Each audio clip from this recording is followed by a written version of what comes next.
Hey everybody, it's Matt with Max Video, and as from the song you can probably tell, we're doing Game of Thrones today. So, yeah,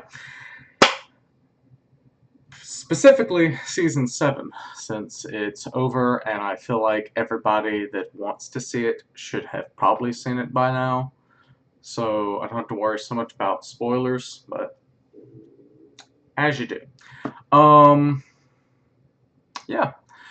So, Season 7 is 7 episodes long. Felt like they're really going with the 7 theme here. 7, in 2017. Uh, sorry, apparently that's too loud for my mic.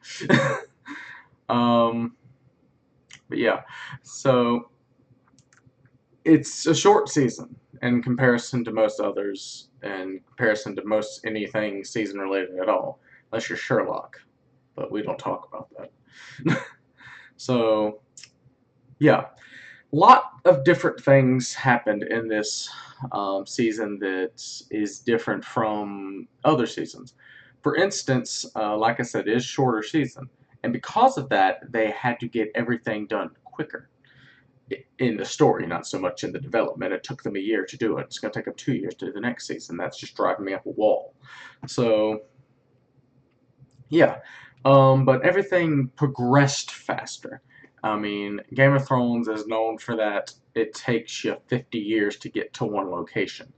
Um, so much so that it took like I don't know, we're at what, season 7? Took them that long for Daenerys to get to Westeros. So what you gonna do? Um, but yeah, everything hit the ground running in this season. Starts off with Arya being just a savage and just destroying all the Freys, like wiping them clean. The twins are abandoned now. It's a Reigns of Castamere situation, but so the whole point of the season is everything's coming together. Everybody's meeting. It's not so much separate storylines anymore as it is one flowing story. Um, it's what drives a lot of people away from Game of Thrones, the fact that it's such a big story to follow. There's so many characters to deal with. Well, most of them are dead now, so this season was a lot easier to keep up with. Pretty much your base characters are what's left.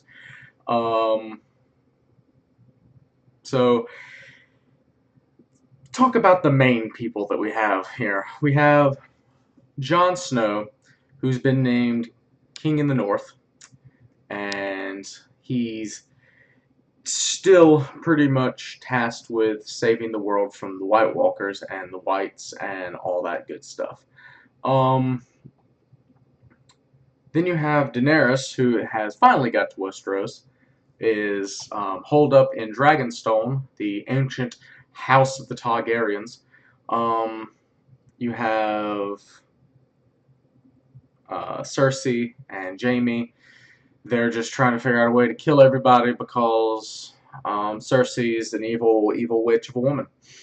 And Jaime, I feel sorry for him more and more as the seasons go by. Uh,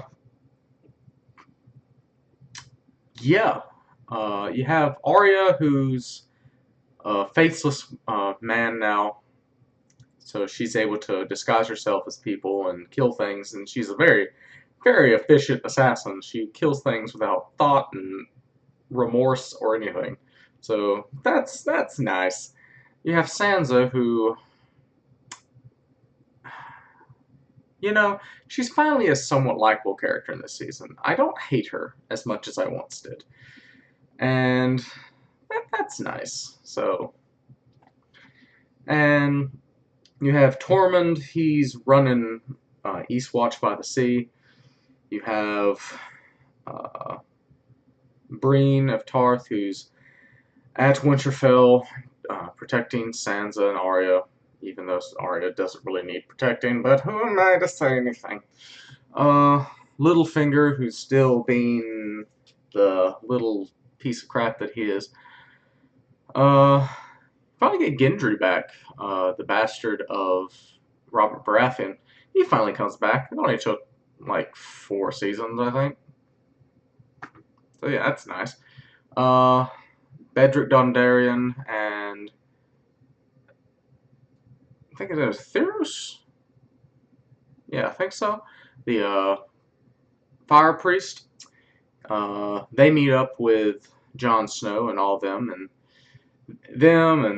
the Hound and everybody goes beyond the wall to capture a white, so that they can convince Cersei that the war for the Seven Kingdoms really isn't a big thing that should be worried about at the moment.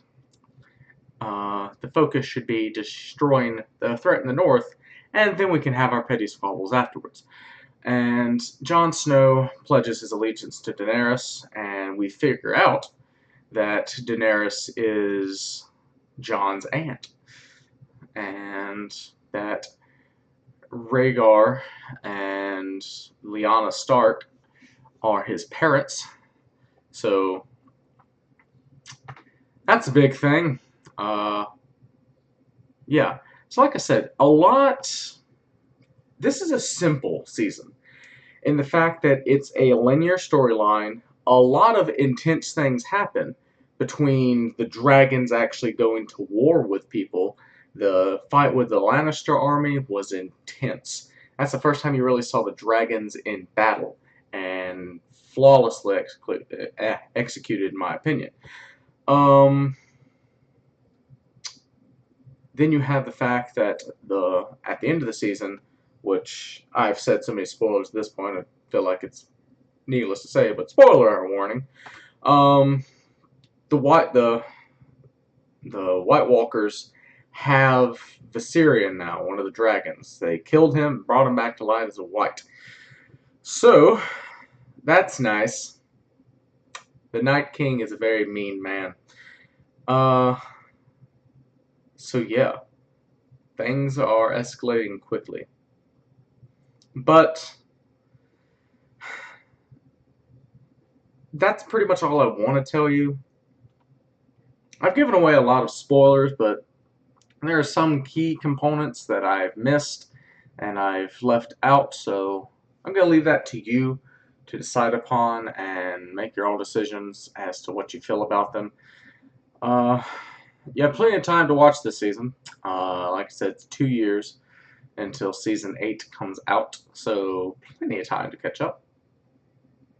So yeah, that's all for me today. Got some fun things coming up in store. Got a new series that I'm going to be doing, and it's starting with a bang. And yeah.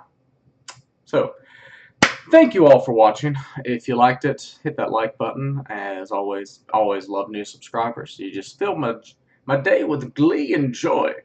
It just tickles my heartstrings. As always, love you all, and I'll see you in the next video.